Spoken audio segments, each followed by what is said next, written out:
Hello, I'm Tara Brabazon and welcome to the Post 65 Grief and Work.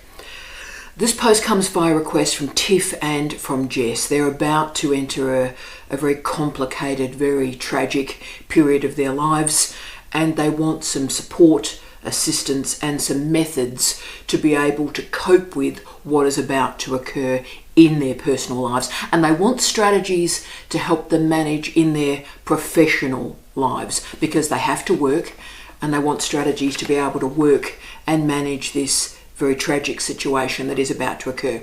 So I've been doing research for you both to create some organisational strategies so that you can cope and survive and move on in your life. But then something very odd happened. I think a few posts ago, I think it might have been in our Endings trilogy, I talked about this request from Jess and from Tiff about grief.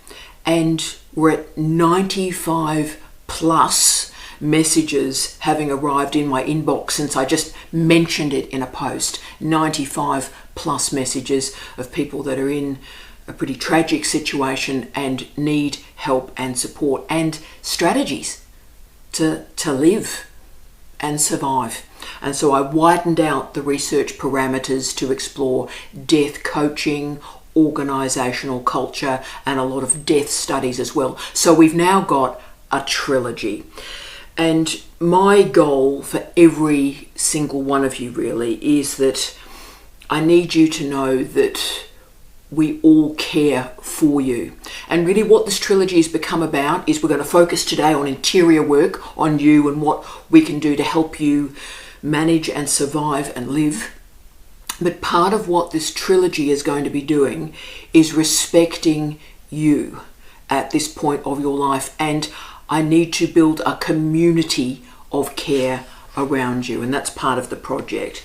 You see, we all need to be a part, an active participant in a workplace that configures what I describe as an infrastructure of care around humans during their darkest days. So this is a grief work trilogy. We start off this week with grief and work. And what I'm doing is I'm presenting frameworks and concepts for you to do the interior work that you need to do. So this is about the self and the deep self this week. Then we move next week to the practical session, working with grief, how to wake up every morning and how to live and how to survive, and what we around those human beings can do to enable that. And we finish off with the big one that asks every single one of us as human beings to be better and to do better. And I've called it Transforming Workplaces Through Grief Work. And we start this week with interior work. We start with you. Hi. So let's go. And I'm going to start with a story. I'm trying to start all these posts with a story so you get a sense of a shape of a narrative and how serious this is for all of us as human beings. Okay. So caring for PhD students has really been my life's work, really. And all sorts of things have emerged through candidatures and through the life of students in and through those candidatures. And without a doubt, the most difficult students I've ever had to care for, I've been a dean, I suppose, for almost a decade now. And the most difficult students that I've tried to care and support have been students that are confronting death. So the death of their parents, the death of a partner, the death of children, and that also includes stillborn and also miscarriages as well. And without a deep, structured care and respect for those human beings as they move through grief work, they lose years of their lives. And this group attrits more than any other group of PhD student, and it is invisible in the literature. If you put PhD and death into Google, you invariably return to the work that I've done, which is just astonishing to me. This is an important area that we need to address.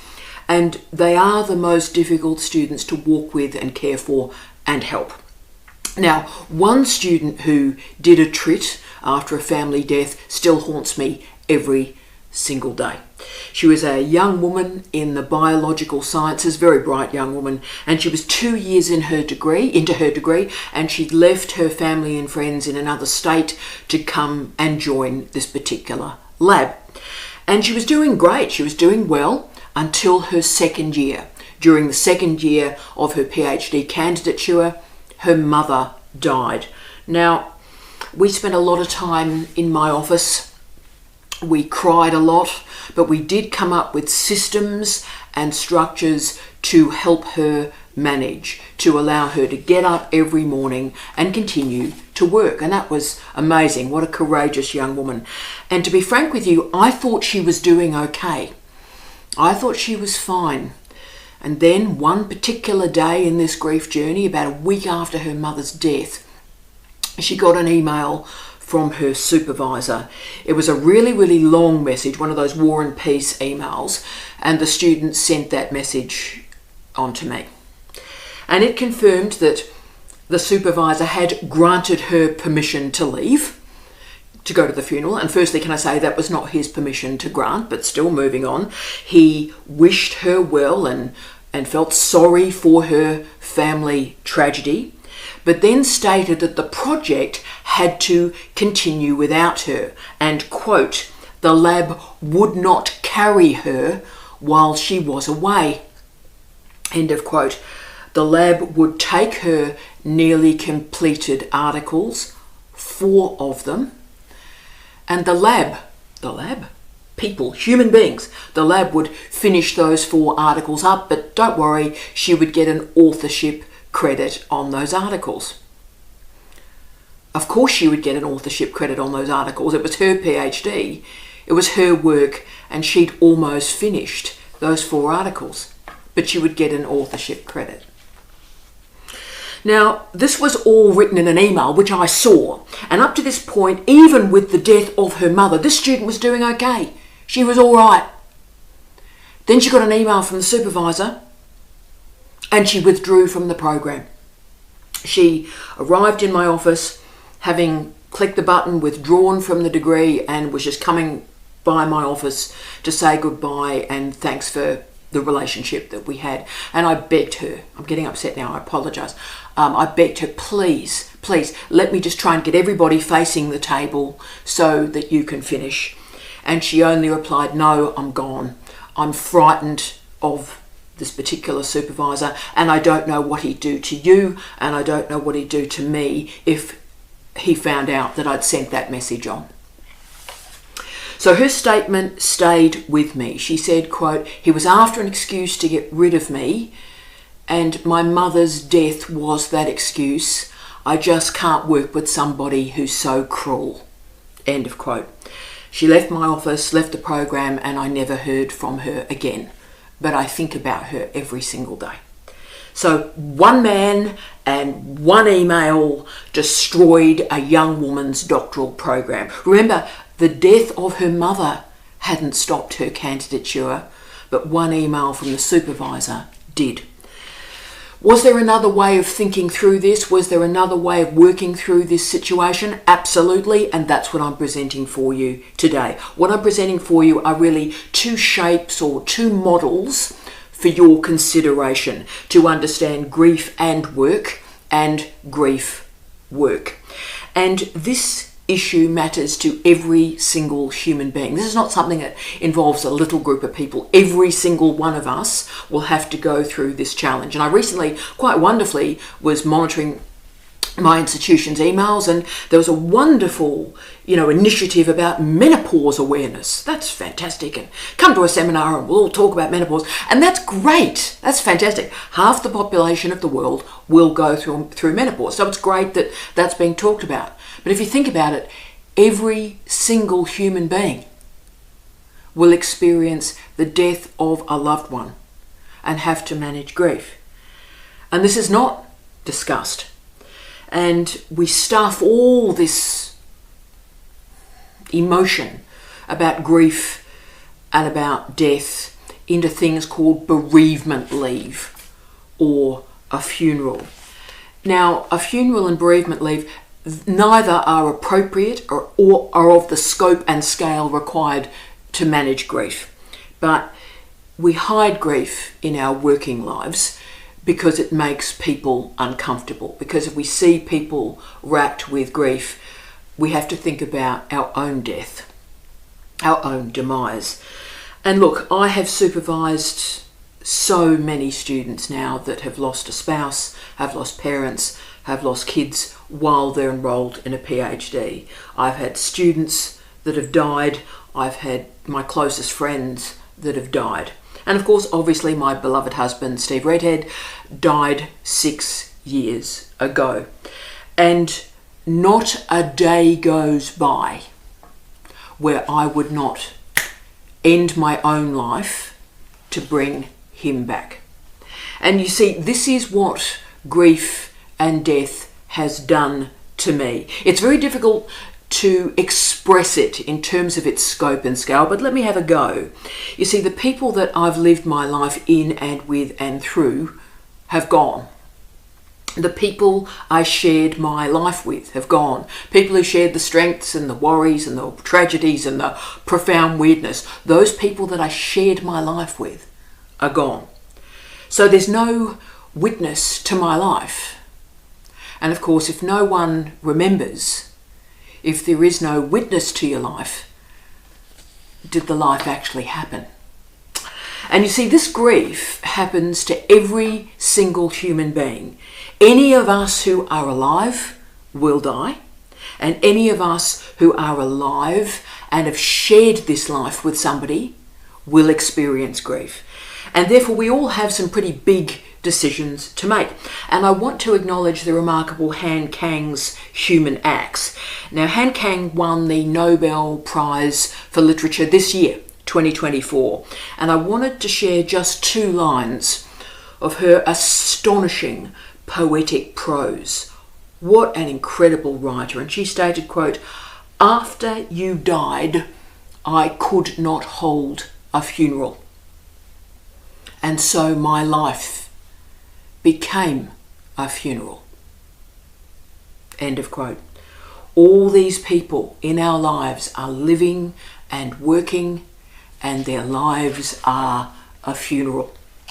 Yes, there's bereavement leave, but you see, all of this is an attempt to sort of park death and grief into a week, maybe 2 weeks of leave, and, a 45-minute funeral. This is absolutely ridiculous.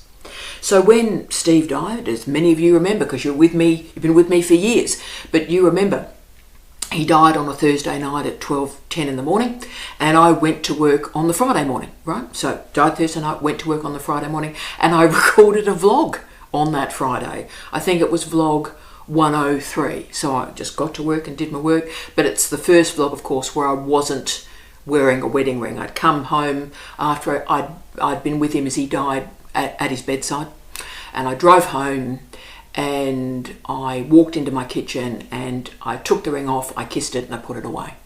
Till death us do part. But this invisibility of death and grief, this compartmentalization of grief and death away from life, says a great deal about us, I think, and about how we fear death and grief in our culture. And this is really cataclysmic because we currently, in our universities and workplaces more generally, have 4 generations working within them. This is a complex workforce, and death and grief matters deeply to it. But we so rarely talk about the death and the doctorate or death and the academic workplace. And unless we can keep our colleagues and our students connected with us during this tragic time through death, through grief, then our colleagues are going to disappear for days or weeks or years, or perhaps forever. When I see students post-death, and sometimes I see students 3 and 4 and 5 years after the death of a loved one, they're still locked in to that grief. They're still locked into that mourning. And I'm going to talk about the difference between grief and mourning in a second. But they're still locked in. And so really, to be frank with you, the thesis is the least of their problems, because they're just trying to hold on to a life. But they still want to finish the thesis, and they have no strategies at all about how to reconnect with the thesis after all this time and finish. There are no resources, emotional, social, or intellectual. But you see, years of their lives have passed. And this is not just about a couple of cases that exist in a university. There are thousands of cases of students like this around the world. So let's get real, okay? So when you lose someone, you feel like your life is over. And you know what? You're actually right. That's accurate. A version of your life is over. How you thought your life would be is over. It's gone. So as you can see, I'm not minimizing the loss at all. It is absolutely catastrophic. So when we lose a parent, we lose our past. When we lose a child, we lose our future. And when we lose a partner, we lose our past, present, and future. The person that witnessed our life is gone. Okay. So therefore, that version of your life is over. It died with that person. And you then have some decisions to make. You've got to decide what is left. Now, these are interior, personal decisions, and they have to come first. Now, making decisions is incredibly important. You'll hear it a lot through the post this week. Deciding to leave a PhD at the point of somebody's death is an absolutely legitimate decision. If you didn't like it too much and someone dies, then absolutely get out of it. But remember, what we're doing today is something a bit more complicated. What about work? What about paid employment? Somebody has died and you have to pay your bills. You can't walk away. How do you manage the grief and continue to work? Okay. What are the alternatives? Well, let me talk about the model that I've developed for you. So, and by the way, this is about 10 years of work that's gone on into this particular paradigm. So, life and living, that's a decision that we make every day. And you have to do after a death what works for you. I made decisions after Steve's death to stay away from doctors, stay away from medicalisation, stay away from support groups, stay away from talk therapy, stay away from the pathologisation of death and grief. You may make different choices and I respect those choices.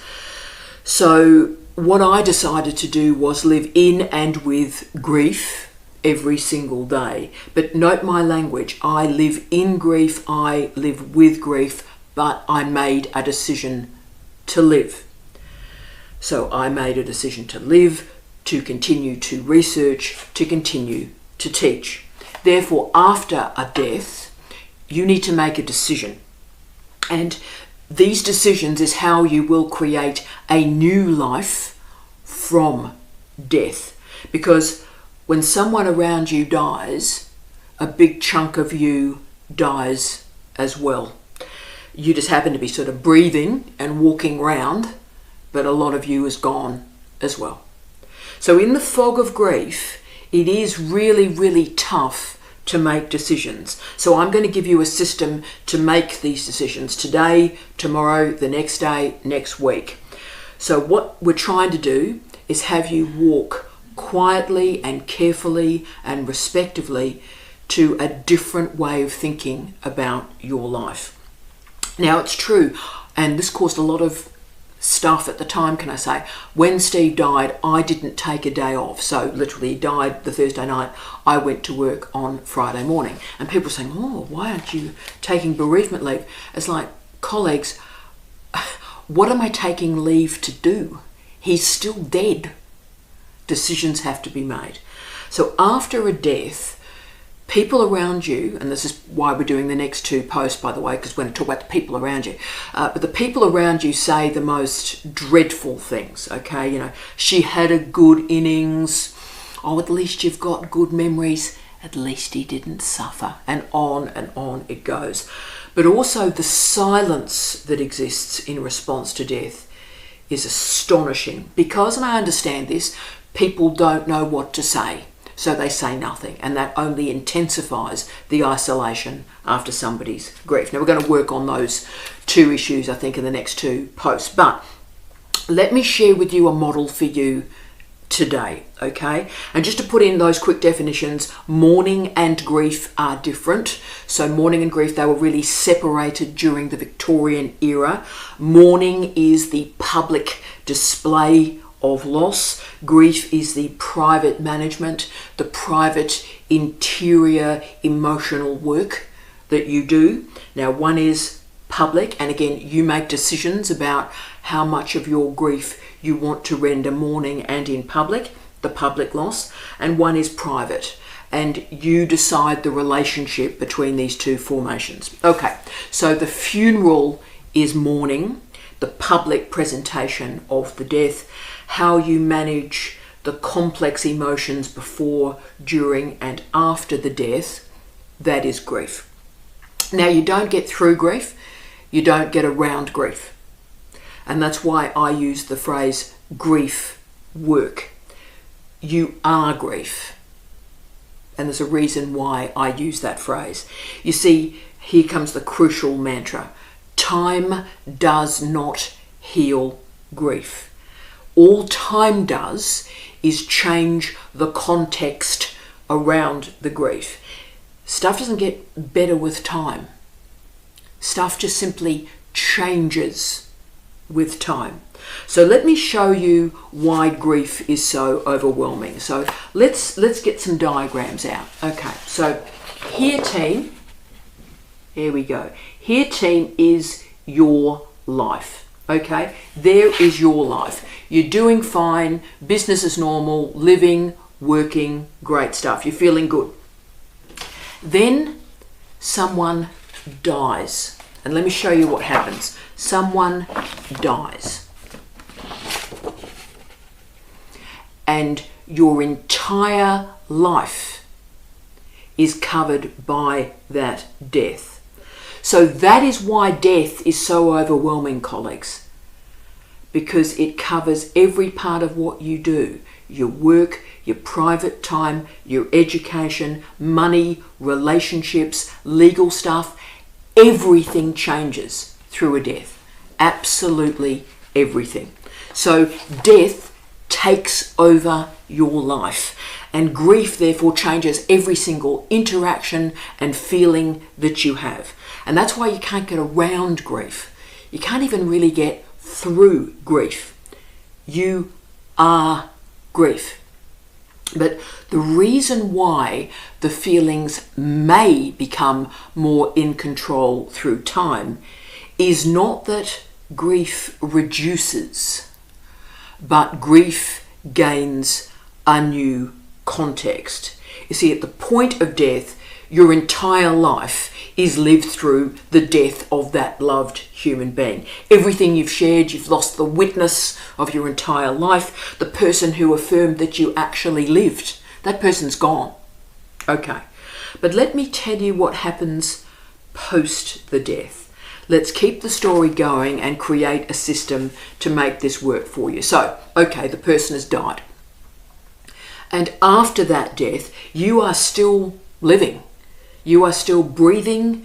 You are still walking. And what's happening is you are creating new memories without that person, just because you're living post the death. So what's happening is, even if you don't want it to happen, a new context is being formed around you, slowly, delicately, and maybe accidentally. But you see, life does continue, and new events occur that don't necessarily involve your dead friend, your dead relation, your dead partner. So let's now return to another diagram. Here is life. Here is life. Now, you'll notice here is death. The grief, the death, does not change in size at all. It doesn't shrink. It doesn't become less meaningful. But what happens is you continue to live your life. And the context around the death and your grief changes. Okay, so bits of your life are emerging that do not involve your deceased person, the person that you loved. And so that grief will remain with you forever. It doesn't shrink in size, but the context around the grief does change. Okay, so as you continue to live your life, the size of your life and your memories and your experiences without your loved one increases. And that will give you some fodder, some information for a new way of living. Okay, so there's the diagram, there's the system and the structure for you to just think about today. This system does work. It works the day after somebody dies, or it can commence today. So say, hello, you are a wonderful human being that is really suffering, and it might be 5 years, it might be 10 years after the death of your precious person, and life is not really moving on for you in any way, shape or form. So you can start the system that I'm about to talk about today. Okay. So instead of thinking about, a work and life balance or work and leisure, which, these are pointless binary oppositions anyway, but instead of investing in these, let's park all of this stuff right now. What I'm going to do is I'm going to focus on 3 types of work, and I'd like us to use the language, okay? We're talking about death work, grief work, and life work. Death work, grief work, and life work. Every day, I want you to do one and another of these different types of work. And I want you to use the language. I am doing grief work now. I am doing death work now. Now, these 3 modes of work are task oriented. They're not time oriented. The death work takes the least time every day, but it is the most intense. The grief and the life work certainly do tilt after the death very strongly to grief work, but the relationship between these 2 terms changes as you move from the death. And in the weeks, the months, the years after the death, customized for you, you'll see that the relationship between the death work, the grief work, and the life work will transform. Okay, so using the language of these 3 modes of work is important for you. It's important for your professional relationships and your personal relationships. Using these terms is a way to be kind to yourself, but it will also give you control during a time that you think you've got no control. And can I say, it also provides a way to communicate with others. It is so difficult post a death to even speak some days, but when you've got these categories and phrases to use, it at least is a shorthand for the people around you. Okay, so remember, you are the center of the system. This week, all we're talking about is you and your interior work, death work, grief work, and life work. And what I'm trying to do is get you focused on you so you're not dragged into other people's stuff. Know that people will say unbelievably rude and bonkers stuff to you, and it will wound you and it will hurt you. People also, and this makes me crazy, people also put incredible pressure on you to be okay. They want you to get back to normal as quickly as possible. Now, that's not about you. That's about them, because grief is making them feel uncomfortable. Okay, now grief is uncomfortable, but we all go through it. This is not something that you can sort of compartmentalize in life. Oh, look, don't make me feel uncomfortable. Grief work tangles you up. It tangles you up.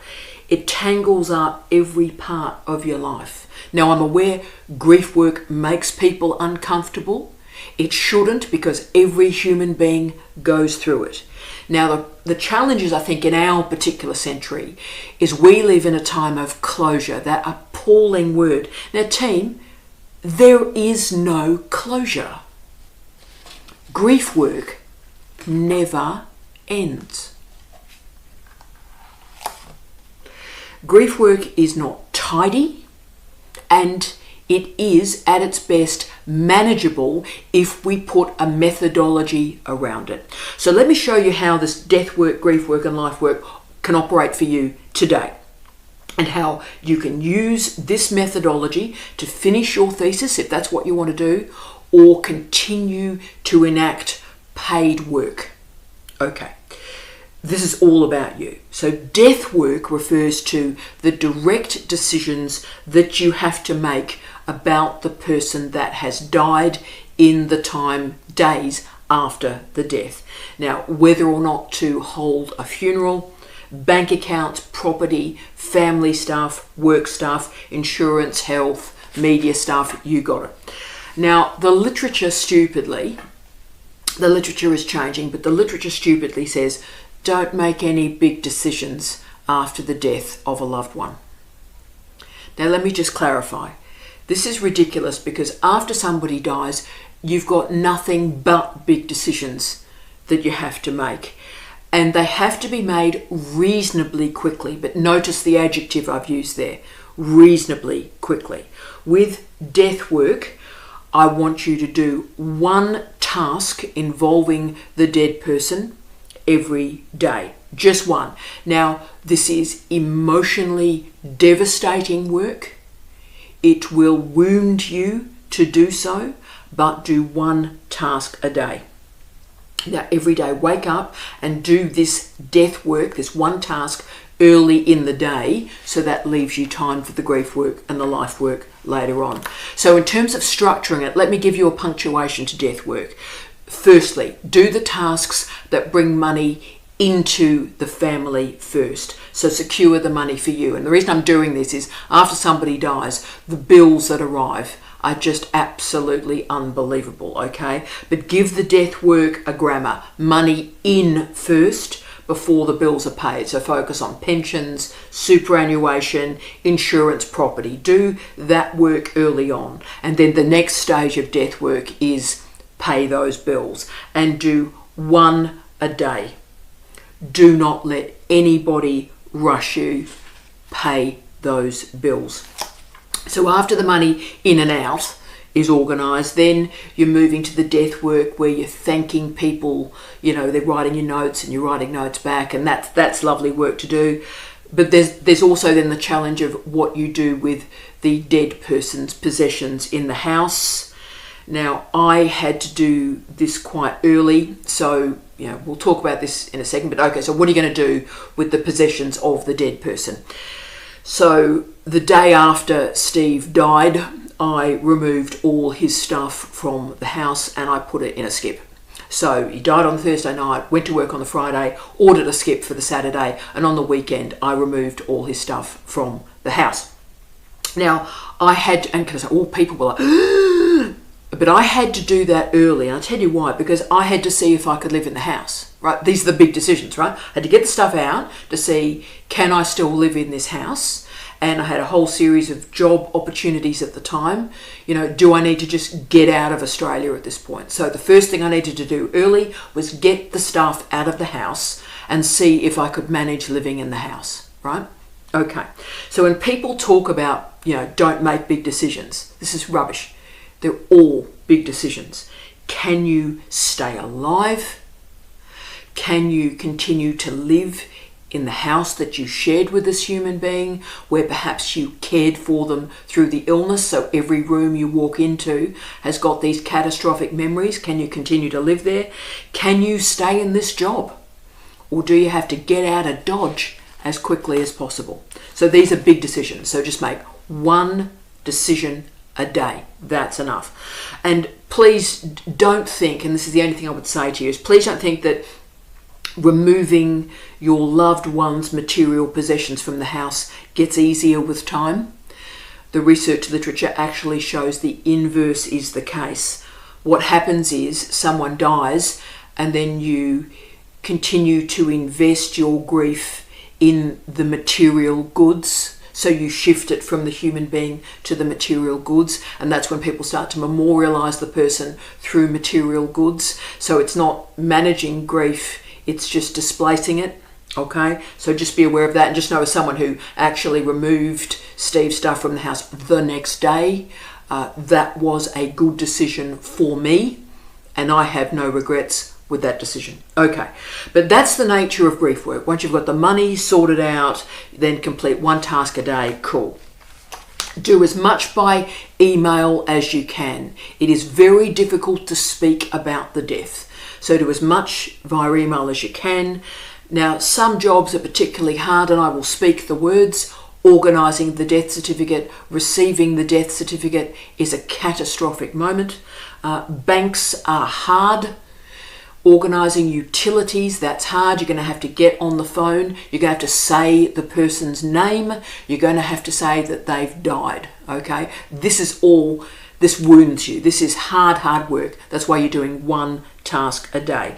And depending on your loved one, this death work may go on for decades. Now, since Steve's death, remember it's 6 years on, about once a week, I still have to do some death work. I manage Steve's estate. I was the guardian of his life, and I remain the guardian of his death. So keep momentum, keep your own pace, don't be rushed, do one job a day. Let's get into grief work. Crucial. This is incredibly important. What I'm going to do now is ask you that you give grief a bit of space in your day. This is a form of compartmentalization, if you will. It is that, but it's also logging the grief, and it is calling it grief, and that's incredibly important.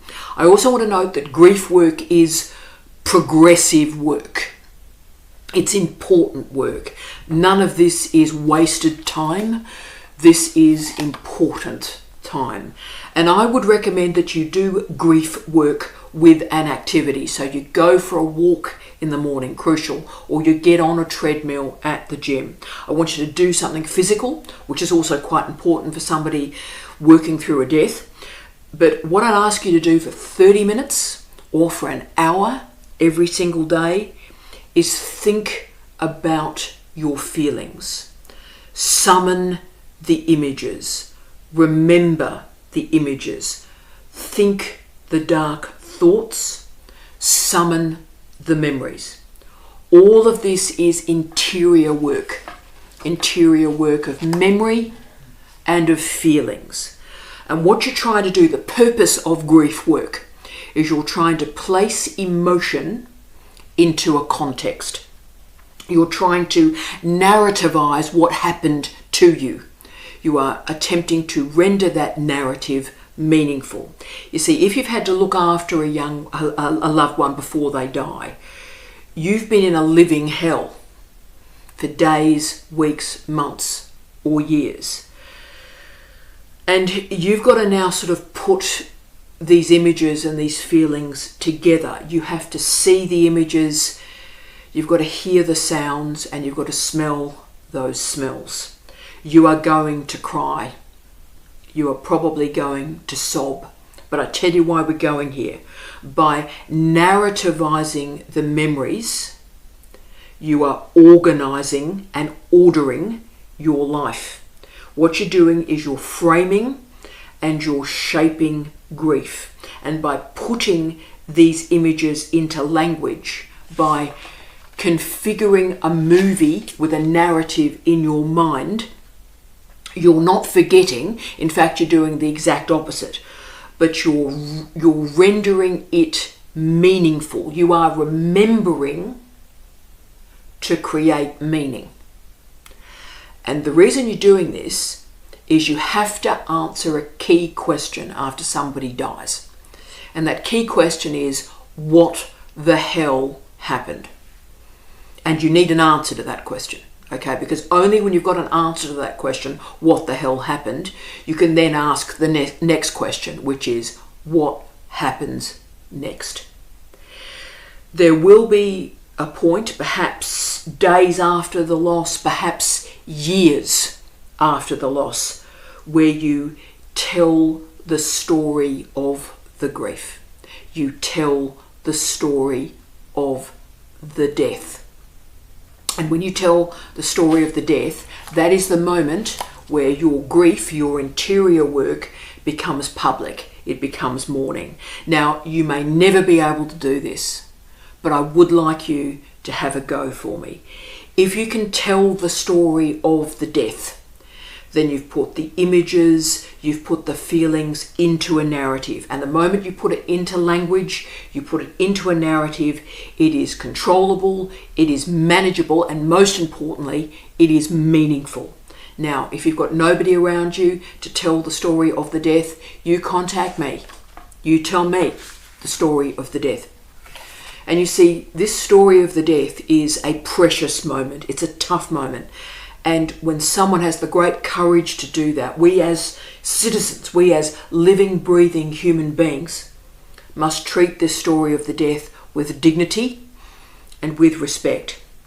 Now, I'm not a religious person at all, but the story of the death, any death, is a sacred moment. And it is the gift, the time that we give that human being, is the gift that we as a person give to another human being. So understand what it takes for another person to tell the story of the death, and therefore understand why this is the key moment in grief work. Maintain the routine for grief work. As I've said, it never ends. It's just recontextualized. But give yourself permission every single day, through time, every day, to grieve and render the loss meaningful, not good or beneficial or positive, because it's not, but meaningful and understandable. So what you're doing, and the recent literature confirms this is really evocative material, this is through grief work, you're building a new relationship with the person who has died. You see, relationships continue with people after the death, and you remain the custodian of that relationship. It's a different relationship because they've died, but the relationship continues just in a different way. And grief work is the pathway through which we build that new relationship. Death doesn't end relationships, it transforms relationships. So let's finally move to life work. Straight after the death, life work is the most difficult to do because you don't want to be alive. I get that. But every day after the death, even the day after the death, I want 15 minutes of life work. Wherever you are on the grief narrative today, hi, give me 15 minutes of life work. For our PhD students, make the PhD thesis your life work. The PhD, trust me, can be the life raft to move you to the next stage of your life. So hold on to that PhD, cling on to that PhD. And remember that life work is what creates that context, the new context around the death. So you need to work on the life work. For all those students and colleagues, you can lose years of your life if you do not remain connected to life work. You need to touch the thesis every day. For our academic colleagues watching this, give me a little bit of research every single day. Write me 200 words.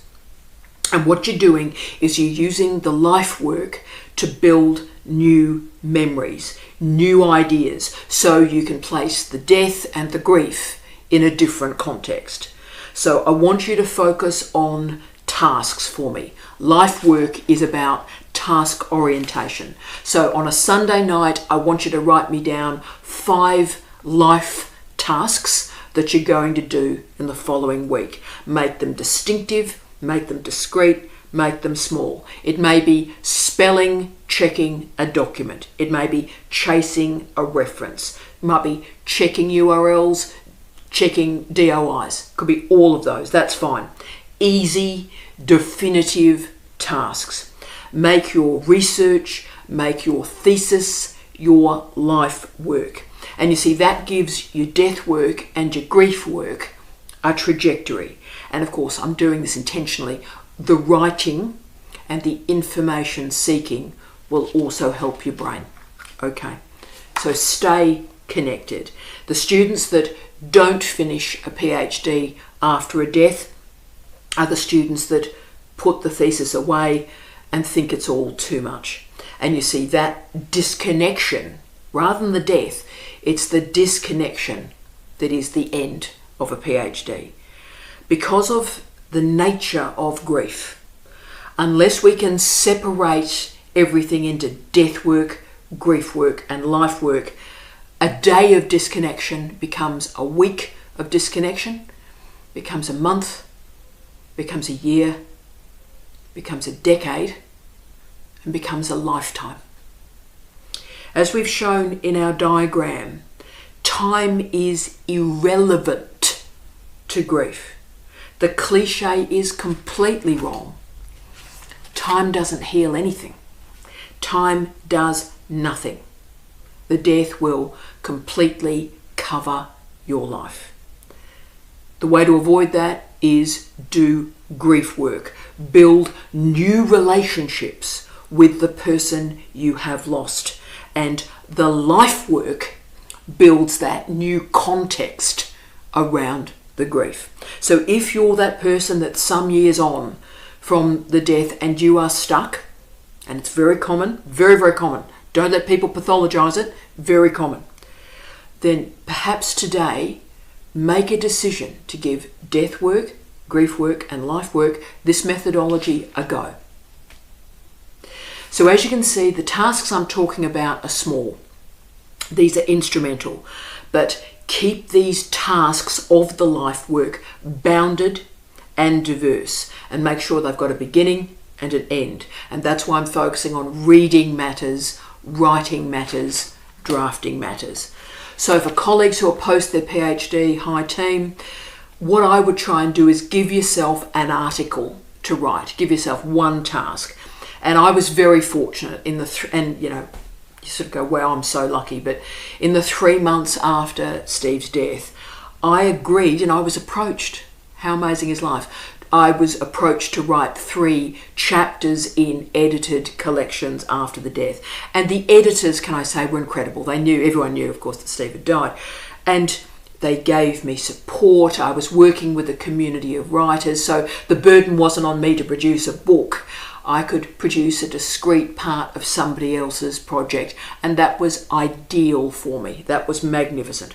So this life work, this thesis work, this research work will provide a pathway to your future. And yes, it can start with spelling checking your notes. Nothing is small. Nothing is insignificant. And I just want you to remember, you are doing a remarkable thing. From death work to grief work, you are finding and creating life work. Courageous. So these tasks will increase in scope and scale, and the balance between death work and grief work and life work will alter. You also have to determine your relationship with others, and say in lab-based environments in particular, in terms of research, there are very careful strategies to ensure a considered movement back into research work and into life work, and we'll talk a little bit about that. And I've staged a whole series of returns for my students and for my colleagues, and we'll talk about that a little bit in the last post in this trilogy.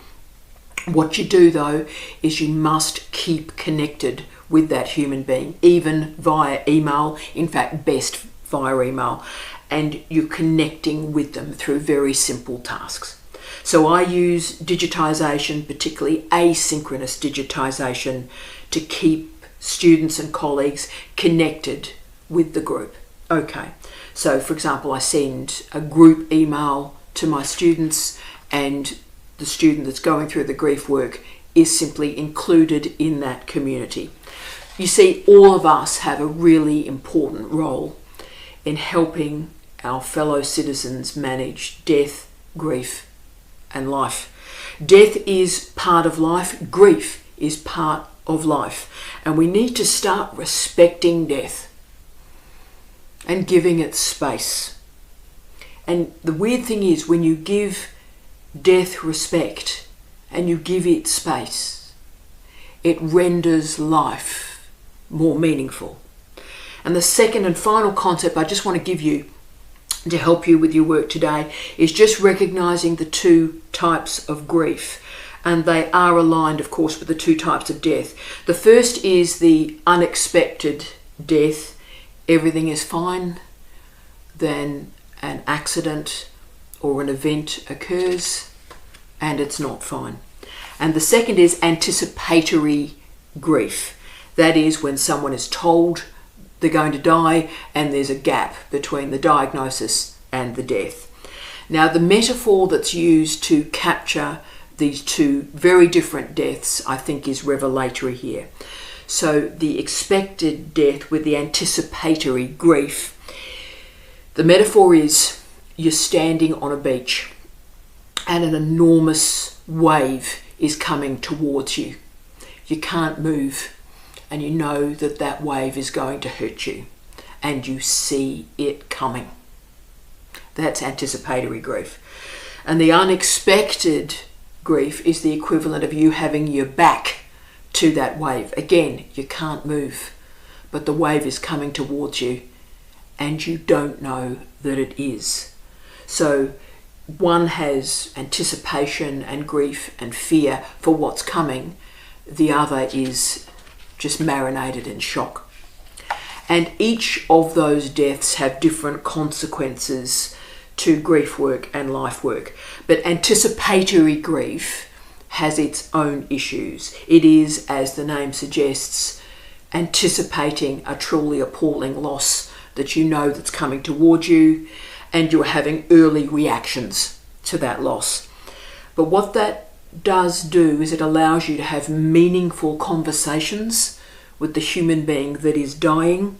You are commencing grief work and death work early, and it allows you to make sure that wills and bank accounts and all these sorts of things are in place.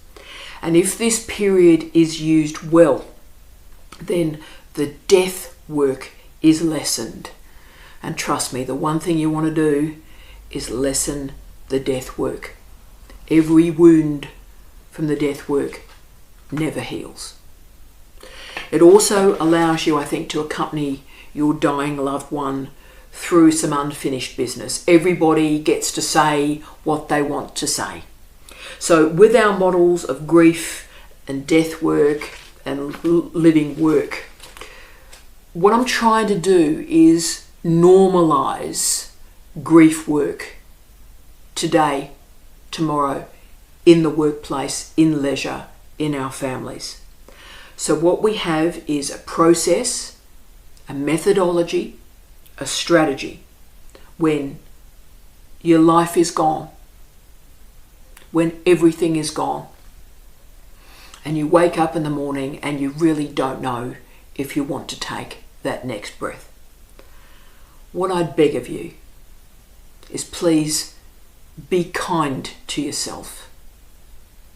Living is a decision, and it is a courageous decision. Do the interior work. That's our task this week. And next week, we'll look at the people around you who can help you. I wish you love, light, and peace. Tea out.